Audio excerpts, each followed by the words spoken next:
പറക്കുംതളിക എന്ന് പറയുന്നത് വെറും ഒരു കോൺസ്പിറസി ആണെന്നും ശാസ്ത്രം പറയുന്നത് മാത്രമാണ് ശരി എന്ന് വിശ്വസിക്കുന്ന ഒരുപാട് സുഹൃത്തുക്കളെ എനിക്ക് നേരിട്ടറിയാം. എന്നാൽ കഴിഞ്ഞ ദിവസം US ഗവൺമെന്റ് റിലീസ് ചെയ്ത 162 പറക്കുംതളികളുടെ ഫയൽസ് പുറത്തു വന്നത് കൊണ്ടാണോ എന്നറിയില്ല, ഒരുപാട് ആൾക്കാർ ഇപ്പൊ മാറി ചിന്തിക്കുന്നുണ്ട്. അതോടൊപ്പം എനിക്കൊരു കാര്യം പറയാനുണ്ട്. നമ്മളിവിടെ ചെയ്യുന്നത് ഒരു സയൻസ് ചാനലാണ്. ശാസ്ത്രീയമായിട്ടുള്ള ടോപ്പിക്സ് ആണ് ഈ ചാനലിൽ മേജർ ആയിട്ട് ഡിസ്കസ് ചെയ്യുന്നത്. അതിൽ തന്നെ ഞാൻ ഉൾപ്പെടുത്തിയിട്ടുള്ള 2 ടോപ്പിക്സ് ആണ് UFO പിന്നെ ദൈവത്തിന്റെ ഒറിജിനെ പറ്റിയിട്ടുള്ള ഒരു റിസർച്ചും.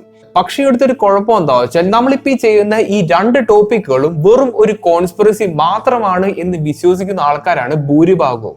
അതുകൊണ്ട് തന്നെ നമ്മൾ ഈ ടോപ്പിക്സ് ഒക്കെ ചെയ്യുന്നത് നമ്മുടെ ചാനലിന് അറ്റൻഷൻ കിട്ടാൻ വേണ്ടിയിട്ടാണ് എന്ന രീതിയിൽ മറ്റുള്ള ചാനലിലൊക്കെ വന്ന് ഒരുപാട് ആൾക്കാർ കമന്റ് ചെയ്യുന്നതായിട്ട് ഞാൻ ശ്രദ്ധിച്ചിട്ടുണ്ട്. എന്നാൽ ഞാൻ അന്നും ഇന്നും ഒരേ കാര്യം തന്നെയാണ് പറയുന്നത്. അതായത് പറക്കുംതളിക എന്ന് പറയുന്നത് ഒരു കോൺസ്പിറസി അല്ല. ഈ ലോകത്തിൽ UFOനെ പറ്റിയിട്ടുള്ള ചർച്ചകളൊക്കെ മുറുകി തുടങ്ങുന്നതിന് മുമ്പേ ഞാൻ ഈ ഒരു കാര്യം തന്നെയാണ് പറഞ്ഞുകൊണ്ടിരുന്നത്. ആ സമയത്ത് ഞാൻ പറയുന്ന കാര്യങ്ങളെല്ലാം വെറും കോൺസ്പിറസി മാത്രമാണ് എന്ന് പറഞ്ഞ ആൾക്കാരടക്കമുണ്ട്. പക്ഷെ അവരൊക്കെ ഇപ്പൊ മാറി ചിന്തിക്കാൻ തുടങ്ങിയിട്ടുണ്ട്. ഈ ചാനലിലൂടെ പറയുന്ന ചില കാര്യങ്ങളെല്ലാം ഒരുപാട് ആൾക്കാർ മിസ്ലീഡ് ചെയ്യിക്കാൻ വേണ്ടി പറയുന്നതാണ് എന്നടക്കം ഒരുപാട് ആൾക്കാർ കമന്റ് ചെയ്യുന്നുണ്ട്. അതിന്റെ ഒരു പ്രധാന എക്സാമ്പിൾ തന്നെയാണ് ഇത്തരത്തിലുള്ള ഏൻഷ്യൻ സ്ട്രക്ചേഴ്സിന്റെ എഞ്ചിനീയറിംഗിനെ പറ്റി ഞാൻ സംസാരിക്കുമ്പോൾ ഒരുപാട് ആൾക്കാർ അത് മിസ്ലീഡിംഗ് ആണ് എന്ന് പറയുന്നത്. ഒരു മെജോറിറ്റി ഓഫ് ദി ആൾക്കാർക്ക് കേൾക്കാൻ താല്പര്യം ഈ കാണുന്ന സ്ട്രക്ചേഴ്സ് എല്ലാം മനുഷ്യരുടെ ഹാർഡ് വർക്ക് മൂലം ഉണ്ടാക്കി തീർത്ത ഒരു സ്ട്രക്ചേഴ്സ് ആണെന്നാണ്. പക്ഷേ ഇത്തരത്തിലുള്ള സ്ട്രക്ചേഴ്സിന്റെ പ്രിസിഷനും അതിന്റെ ആ ഒരു എഞ്ചിനീയറിംഗ് ഡിഫിക്കൽട്ടിയൊക്കെ നമ്മൾ കൗണ്ട് ചെയ്ത് നോക്കുകയാണെങ്കിൽ ഇതൊരിക്കലും നമുക്ക് ഈ പറയുന്ന ആൾക്കാർ പറയുന്നത് പോലെ ജസ്റ്റിഫൈ ചെയ്യാൻ പറ്റില്ല. അതുകൊണ്ട് തന്നെ ഈ ലോകത്തിലുള്ള ഒരുപാട് ആൾക്കാർ ഈ ഒരു സംഭവത്തെ പറ്റിയിട്ട് പല രീതിയിൽ റിസർച്ച് ചെയ്യുന്നുണ്ട്, പല രീതിയിലുള്ള തിയറീസും ഹൈപ്പോത്തിസിസും പുറത്തേക്ക് കൊണ്ടുവരുന്നുണ്ട്. അതാണ് നമ്മുടെ ചാനലിൽ വന്ന് പറയുന്നത്. അതല്ലാണ്ട് ഞാൻ ഇവിടെ ആരെ മിസ്ലീഡ് ചെയ്യാൻ വേണ്ടിയിട്ട് ഉദ്ദേശിക്കുന്നില്ല. എനിക്കൊരു കാര്യം എന്തായാലും ഉറപ്പായിരുന്നു, കഴിഞ്ഞ കുറച്ച് വർഷങ്ങളായിട്ട് UFO സൈറ്റിങ്സ് വളരെയധികം കൂടി വരുന്ന ഒരു കാലഘട്ടമാണ്. അതുകൊണ്ട് തന്നെ ആൾക്കാർ എന്താണ് അവർ ആകാശത്ത് കാണുന്നത് എന്നത് ഗവൺമെന്റിനോടാണ് ചോദിക്കുന്നത്. അപ്പോ ആ ഒരു പ്രഷർ കൂടി വന്നിട്ടാണ് ഇപ്പോ കഴിഞ്ഞ ദിവസം ഒരുപാടധികം പറക്കുംതളിയുടെ വീഡിയോസ് ഒക്കെ പബ്ലിക്കിലേക്ക് പുറത്തു വിട്ടത്. ഇത് പുറത്തു വിട്ടതിന് ശേഷം US പ്രസിഡന്റ് എന്താണ് പറഞ്ഞതെന്നറിയോ? ജനങ്ങൾ തീരുമാനിക്കട്ടെ എന്നുള്ളതാണ്. അതായത് കംപ്ലീറ്റ് ട്രാൻസ്പെറൻസിയാണ് ശരിക്കും ഇവിടെ നടന്നിരിക്കുന്നത്. ഈ വീഡിയോസ് അപ്ലോഡ് ചെയ്തിരിക്കുന്നത് ഡിപ്പാർട്ട്മെന്റ് ഓഫ് വാർ എന്ന് പറയുന്ന ഒരു വെബ്സൈറ്റിലാണ്. എന്നാൽ അതോടൊപ്പം തന്നെ അമേരിക്കൻ ഗവൺമെന്റിന്റെ അടിയിൽ 2 പുതിയ വെബ്സൈറ്റും കൂടി ഹോസ്റ്റ് ചെയ്തിട്ടുണ്ട്. അതായത് alien.gov, aliens.gov. ഇപ്പോൾ ഡിപ്പാർട്ട്മെന്റ് ഓഫ് വാറിന്റെ അകത്ത് ഇത്തരത്തിലുള്ള പറക്കുംതളികളുടെ വീഡിയോസ് ഒക്കെ വന്നിട്ടുണ്ടെങ്കിൽ ഈ പറയുന്ന 2 ഗവൺമെന്റൽ വെബ്സൈറ്റിലൊക്കെ എന്തൊക്കെയാണ് വരാൻ പോകുന്നത് എന്ന് നമുക്ക് ചിന്തിക്കാൻ പോലും കഴിയില്ല. എനിക്കൊരു കാര്യം ഉറപ്പാണ്, 2026-27 ഈ ഒരു കാലഘട്ടം കൊണ്ട് എക്സ്ട്രാ ടെറസ്ട്രിയൽസ് എന്താണ്, ഈ പറക്കുംതളി എന്താണ്, ഞാനിപ്പോ ഇത്ര നാൾ എന്താണ് പറഞ്ഞുകൊണ്ടിരിക്കുന്നത്, അതിനെ പറ്റിയിട്ട് നിങ്ങൾക്ക് ഏകദേശം ഒരു ഐഡിയ കിട്ടും. നമ്മൾക്കറിയാൻ പാടില്ലാത്തതും കോൺസ്പിറസി എന്ന് മുദ്ര കുത്തിയിരിക്കുന്ന ഒരുപാട് കാര്യങ്ങളും ഇപ്പോ റിയൽ ആയിട്ട് വരുന്ന ഒരു കാലഘട്ടത്തിലൂടെയാണ് നിങ്ങൾ എല്ലാവരും പോയിക്കൊണ്ടിരിക്കുന്നത്. നമ്മുടെ ഈ ചാനൽ കൊണ്ട് ഒരേ ഒരു ഉദ്ദേശമുള്ളൂ, ശരിക്കും പുറത്ത് എന്താണോ നടക്കുന്നത് അതിനെ ക്വസ്റ്റ്യൻ ചെയ്യാന്നുള്ളതാണ്. അതാണ് ഈ ഒരു നിമിഷം വരെ ഞാൻ ചെയ്തുകൊണ്ടിരിക്കുന്നത്. ഇതൊക്കെ ചെയ്യുന്നത് കൊണ്ട് ഇതൊക്കെ പറയുന്നത് കൊണ്ട് ഞാനെന്തോ വലിയ സംഭവമാണ് എന്നൊന്നും ഞാൻ തെളിയിക്കാൻ നോക്കുന്നതല്ല. ഇതേപോലെ വളരെയധികം ലൂസ് ആയിട്ടുള്ള ഉത്തരങ്ങൾ തരുന്ന ചോദ്യങ്ങൾക്കെതിരെ നമ്മൾ വളരെയധികം സ്ട്രോങ് ആയിട്ട് തന്നെ ചോദിക്കും. എന്നാൽ കഴിഞ്ഞ ദിവസം ഞാൻ ചെയ്ത വീഡിയോയിൽ കുറച്ച് UFO വീഡിയോസ് മാത്രമാണ് ഞാൻ കാണിച്ചിട്ടുള്ളത്. ഇനി ഞാൻ ബാക്കിയുള്ള ഫുട്ടേജസ് കൂടി കാണിക്കാം. ഒരൊറ്റ റിക്വസ്റ്റ് മാത്രമാണ് എന്റെ ഭാഗത്തു നിന്നുള്ളത്. ഈ വീഡിയോ കണ്ടിട്ട് നിങ്ങൾക്ക് എന്താണോ തോന്നുന്നത് അതൊന്ന് കമന്റ് ചെയ്യാൻ ശ്രമിക്കാം. അപ്പോ നമുക്ക് ആദ്യത്തെ ഫുട്ടേജിലേക്ക് പോവാം. നിങ്ങളിപ്പോ ഈ കാണുന്ന വീഡിയോ 2022 മെയ് മാസത്തിൽ എടുത്ത ഒരു വീഡിയോ ആണ്. ഇതെടുത്തിരിക്കുന്നത് മിഡിൽ ഈസ്റ്റിൽ വെച്ചിട്ടാണ്. US മിലിറ്ററിയുടെ ഒരു എക്യുപ്മെന്റ് ഉപയോഗിച്ചിട്ടാണ് ഈ ഒരു സംഗതിയൊക്കെ എടുത്തിരിക്കുന്നത്. ഇവിടെ ഞാൻ കാണിക്കാൻ പോകുന്ന വീഡിയോസിന്റെ എല്ലാം ഡിസ്ക്രിപ്ഷനിൽ കൊടുത്തിരിക്കുന്ന ഒരു വാചകമുണ്ട്. അതായത് captured by US military platform എന്നുള്ളത്. ഈ പ്ലാറ്റ്ഫോം എന്ന് ഉദ്ദേശിക്കുന്നത് അത് എന്ത് വേണമെങ്കിലും ആവാം. ചിലപ്പോൾ ഒരു ഹെലികോപ്റ്ററിൽ ഘടിപ്പിച്ചിരിക്കുന്ന ഒരു ക്യാമറ ആയിരിക്കാം, ചിലപ്പോൾ ഒരു ഫൈറ്റർ ജെറ്റിൽ ഘടിപ്പിച്ചിരിക്കുന്ന ഇൻഫ്രാറെഡ് സെൻസർ ആയിരിക്കാം, ചിലപ്പോൾ ഒരു കപ്പലിൽ ഘടിപ്പിച്ചിരിക്കുന്ന ഒരു സംഭവം ആയിരിക്കാം. അതുമല്ലെങ്കിൽ ഇപ്പൊ ഏതെങ്കിലും ഒരു പെർമനന്റ് US മിലിറ്ററി ഇൻസ്റ്റലേഷനിൽ ഘടിപ്പിച്ചിരിക്കുന്ന ഒരു ക്യാമറ ആയിരിക്കാം. അപ്പോ ഇതിൽ നിന്നെല്ലാം കിട്ടുന്ന പറക്കുംതളികളുടെ വിഷ്വൽസ് ആണ് ശരിക്കും നമുക്ക് എല്ലാവർക്കും കിട്ടിയിരിക്കുന്നത്. അതും ഇപ്പോൾ റിലീസ് ചെയ്തിരിക്കുന്ന ഫയൽസ് മുഴുവനും നമുക്ക് കണ്ടെത്താൻ കഴിയാത്ത ഫയൽസ് ആണ്. അതായത് വെറുതെ ഒരു സംഭവത്തെ കണ്ടിട്ട് അതൊരു ഡൗട്ട് പോലെ ഇങ്ങനെ ഇറക്കി വിട്ടേക്കുന്നതല്ല. ഇതിനെപ്പറ്റി വളരെയധികം കൃത്യമായിട്ട് പഠിച്ചിട്ട് അവർക്ക് ഇത് എന്താണെന്ന് മനസ്സിലാവാത്ത ഫയൽസ് ആണ് ഇപ്പോൾ റിലീസ് ആയിരിക്കുന്നത്. അത്തരത്തിലുള്ള ഒരു വീഡിയോ ആണ് നിങ്ങളിപ്പോൾ ഈ കാണുന്നത്. ഈ വീഡിയോ നിങ്ങളൊന്ന് സൂക്ഷിച്ച് നോക്കിക്കഴിഞ്ഞാൽ ഈ വീഡിയോയുടെ 2ാമത്തെ സെക്കൻഡ് കഴിയുമ്പോൾ എന്തോ ഒരു ഒബ്ജക്റ്റ് ക്യാമറയുടെ മുന്നിൽ കൂടെ വളരെയധികം വേഗത്തിൽ ഇങ്ങനെ ക്രോസ് ചെയ്ത് പോകുന്നത് നമുക്ക് എല്ലാവർക്കും കാണാൻ കഴിയും. ഈ വീഡിയോയുടെ ദൈർഘ്യം വെറും 5 സെക്കൻഡ് മാത്രമാണ്. അതുകൊണ്ട് തന്നെ ഈ വീഡിയോ നമുക്ക് ചെറുതായിട്ട് ഒന്ന് സ്ലോ ചെയ്ത് നോക്കാം. ഇങ്ങനെ നോക്കുകയാണെങ്കിൽ എന്തോ ഒരു മിസൈല് പോലത്തെ സംഭവം പറന്നു പോകുന്നത് പോലെ ആയിരിക്കും നമുക്ക് തോന്നുക. അത് തന്നെയാണ് ഈ വീഡിയോയുടെ ഡിസ്ക്രിപ്ഷനിലും കൊടുത്തിരിക്കുന്നത്. അതിന്റെ മീനിങ് ഇതൊരു മിസൈൽ ആണെന്നല്ല, ഒരു പോസിബിലിറ്റി മാത്രമാണ് അവർ പറയുന്നത്.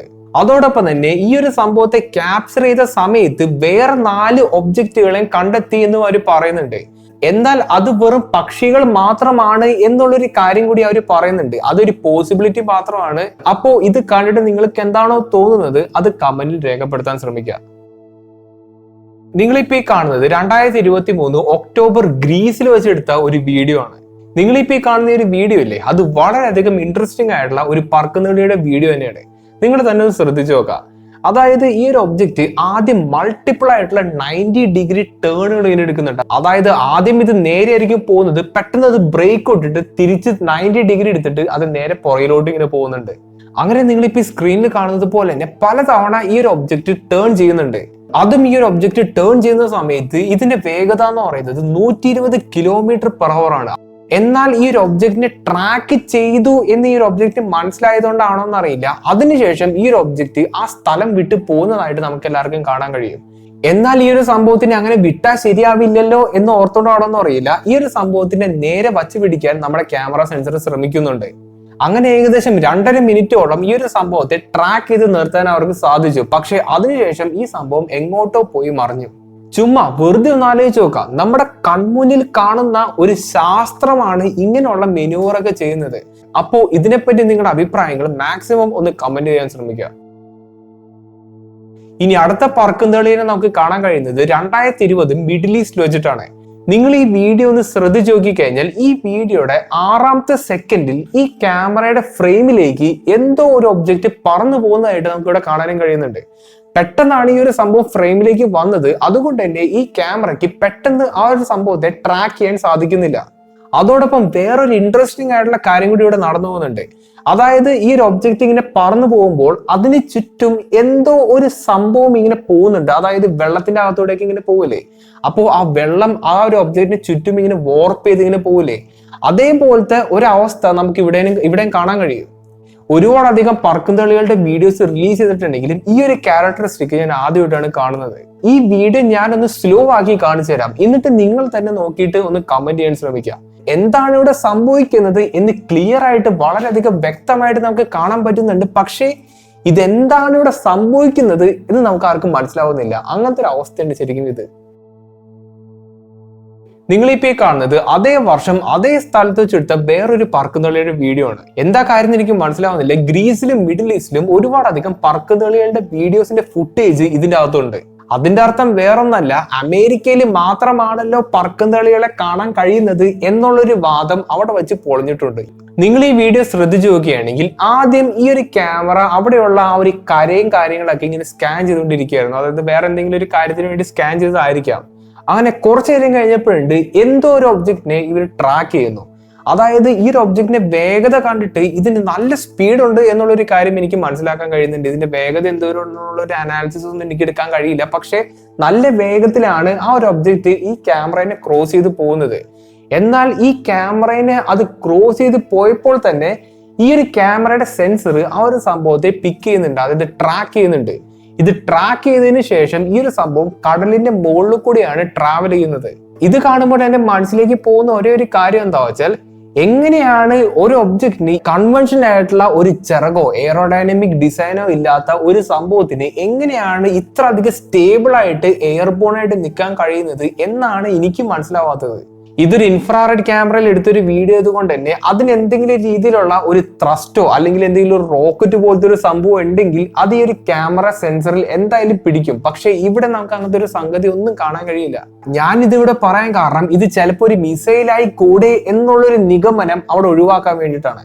നമ്മളിപ്പോ ഈ കണ്ടുകൊണ്ടിരിക്കുന്നത് എന്തോ അഡ്വാൻസ്ഡ് ആയിട്ടുള്ള ഒരു ശാസ്ത്രമാണ്. അത് മനുഷ്യരുണ്ടാക്കി വിട്ട ഒരു സംഭവമാണോ അതോ വേറെ എന്തെങ്കിലും നോൺ ഹ്യൂമൻ ഒറിജിൻ ആണോ എന്നത് നിങ്ങളൊന്ന് കമന്റ് ചെയ്യുക. എന്നാൽ നേരത്തെ കാണിച്ച വീഡിയോയുടെ നേരെ ഓപ്പോസിറ്റ് പാറ്റേൺ ഉള്ള ഒരു വീഡിയോ ആണ് നിങ്ങളിപ്പോ ഈ കാണുന്നത്. ഇതെടുത്തിരിക്കുന്നത് 2023 ഗ്രീസിൽ വെച്ചിട്ടാണ്. അതായത് ഈ ഒരു പറക്കും തളിയെ കടലിലൂടെ യാത്ര ചെയ്തിട്ട് അത് നേരെ കരയിലേക്ക് ഇങ്ങനെ കയറി പോകുന്നു. കടലിന്റെ ബാക്ക്ഗ്രൗണ്ടിൽ നിൽക്കുമ്പോൾ ഈ ഒരു സംഭവത്തെ വളരെയധികം വ്യക്തമായിട്ട് കാണാൻ കഴിയുന്നുണ്ട്. കാരണം അവിടെ കോൺട്രാസ്റ്റ് വളരെയധികം കൂടുതലാണ്. പക്ഷേ ഈ ഒരു സംഭവം കരയിലേക്ക് കയറിയപ്പോൾ ഈ സംഭവത്തിന് ട്രാക്ക് ചെയ്യാൻ കഴിയുന്നില്ല. കാരണം രണ്ടിന്റെ കളർ ഏകദേശം സെയിം ആണ്. കാരണം ഇവിടെ ഷൂട്ട് ചെയ്യുന്നത് ഇൻഫ്രാറെഡ് ക്യാമറയിലാണ്. ഇതിൽ നിന്ന് എനിക്ക് മനസ്സിലാക്കാൻ പറ്റുന്ന ഒരു കാര്യം എന്താ വെച്ചാൽ ഇത്തരത്തിലുള്ള പറക്കുന്നിളികളുടെ വീഡിയോസ് ഏറ്റവും കൂടുതൽ കാണാൻ എളുപ്പം കടലിന്റെ മുകളിൽ കൂടെ പറന്നു പോകുമ്പോഴാണ്. അതുകൊണ്ടായിരിക്കാം നമ്മൾക്കിപ്പോ കിട്ടിയിരിക്കുന്ന ഒട്ടുമിക്ക ഫുട്ടേജും കടലിന്റെ മുകളിൽ കൂടെ പറന്നു പോകുന്ന പറക്കുന്നിളികളുടെ ഫുട്ടേജ് ആണ്. എന്നാൽ അടുത്ത വീഡിയോ 2023 ജപ്പാനിൽ വെച്ചെടുത്ത ഒരു വീഡിയോ ആണ്. ഇത്ര നേരം കണ്ട വീഡിയോയിൽ വെച്ച് ഇത് വളരെയധികം വ്യത്യാസമുള്ള ഒരു വീഡിയോ ആണ്. വളരെയധികം ഡിഫറൻഷിയേറ്റ് ചെയ്യുന്ന ഒരു പറക്കുന്നിളി തന്നെയാണ് ശരിക്കും ഈ ഒരു വീഡിയോയിൽ കാണാൻ കഴിയുന്നത്. നിങ്ങളിപ്പോ ഈ സ്ക്രീനിൽ കാണുന്നത് പോലെ തന്നെ എന്താണ് ശരിക്കും ഈ സംഭവം എന്നുള്ളത് എനിക്കും വ്യക്തമായിട്ട് മനസ്സിലാവുന്നില്ല. ഇവിടെ ഇതൊരു ഒരൊറ്റ ഒബ്ജക്റ്റ് ആണോ അതോ ഇത് 3 ഒബ്ജക്റ്റ് ആണോ എന്നതിനെ പറ്റിയിട്ടൊന്നും ഇവിടെ ക്ലിയർ ആവുന്നില്ല. ഇത് കണ്ടിട്ട് എനിക്ക് ശരിക്കും 2024 സംഭവിച്ച ന്യൂജേഴ്സി UFO എന്ന് പറയുന്ന ഒരു ഇവന്റ് ഇല്ലേ, അതിനെ പറ്റിയിട്ടൊക്കെയാണ് ശരിക്കും എനിക്ക് ഓർമ്മ വരുന്നത്. കാരണം അതിനോട് വളരെയധികം സിമിലർ ആയിട്ടുള്ള ഒരു പാറ്റേൺ ആണ് ഇവിടെ എനിക്ക് കാണാൻ കഴിയുന്നത്. പക്ഷേ ഈ ഒരു സംഭവത്തിൽ ഞാനൊന്ന് ചെറുതായിട്ട് സൂം ചെയ്ത് നോക്കിയപ്പോഴാണ് എനിക്ക് വേറെ 1-2 കാര്യങ്ങൾ മനസ്സിലായത്. ഈ വീഡിയോ ഞാൻ നിങ്ങളൊന്ന് സൂം ചെയ്ത് കാണിക്കാം. അപ്പോൾ ഈ ഒരു സംഭവത്തെ സൂം ചെയ്യുമ്പോൾ ഇതിന്റെ 4 വശത്തായിട്ടും എന്തോ ഒരു സ്റ്റാർ പോലത്തെ എന്തൊരു ജെറ്റ് പോലത്തെ ഒരു സംഭവം പോകുന്നുണ്ട്.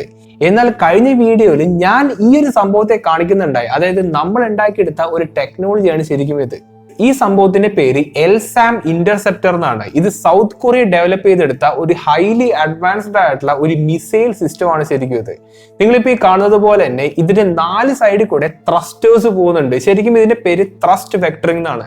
സംഭവം വേറൊന്നല്ല, നിങ്ങളിപ്പോ ഈ സ്ക്രീനിൽ കാണുന്ന ആ ഒരു സാധനം പറക്കുന്നത് ഇതിന്റെ 4 വശത്തും കാണുന്ന ആ ഒരു ത്രസ്റ്റ് ഉപയോഗിച്ചിട്ടാണ്. അതായത് ഈ ത്രസ്റ്റ് മെയിൻറ്റെയിൻ ചെയ്തിട്ടാണ് അത് സ്പേസിൽ എവിടെ നിൽക്കണം എന്നുള്ളൊരു കാര്യം അത് പൊസിഷൻ ചെയ്യുന്നത്.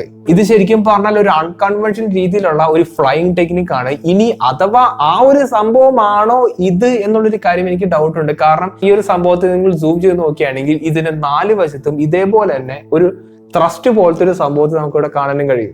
ഞാൻ പ്രത്യേകിച്ചൊന്നും പറയുന്നില്ല, നിങ്ങളുടെ അഭിപ്രായം എന്താണ് അതൊന്ന് കമന്റ് ചെയ്യാൻ ശ്രമിക്കാം.